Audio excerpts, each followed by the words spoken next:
A really big warning about how bad fuel prices are going to get this summer.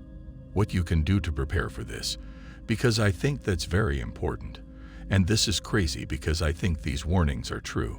And if you don't listen to these warnings, you'll be caught up in the madness, because I think people are going to lose their minds when this happens.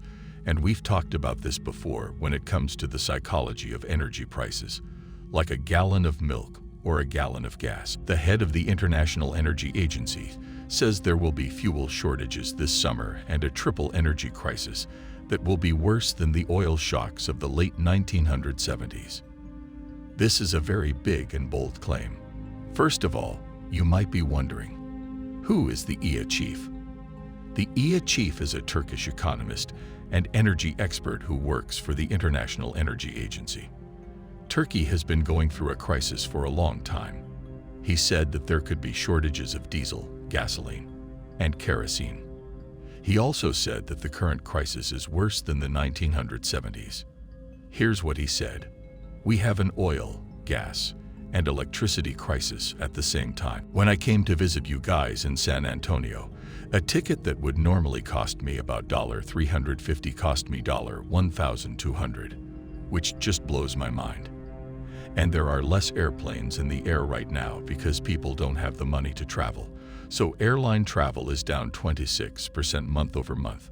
And that's just a fact. So you're seeing more empty planes sitting on the other side of the airport. This is going to affect investors in real estate, stocks, and many other areas. People are going to stop and wonder what's going on.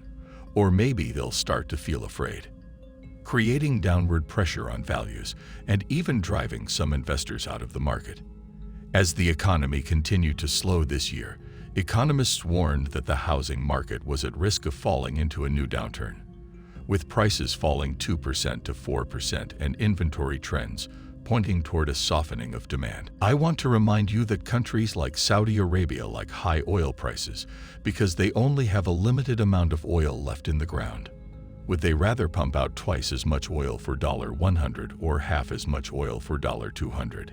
Think about that. Saudi Arabia, like all countries, wants high oil prices. Oil is the main source of their revenue. However, high oil prices are unsustainable. When we talk about Russia, everyone says they're the bad guy, but they're just trying to stay alive. They don't mind selling their oil for $80 or $70 a barrel because that's what they sold it for last year. They're going to win.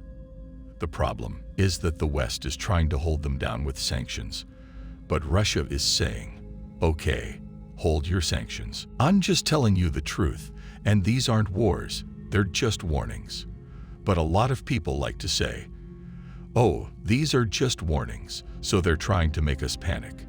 No, wake up to what's going on. There are geopolitical threats right now that are causing oil and gas futures to rise and shipments to be halted.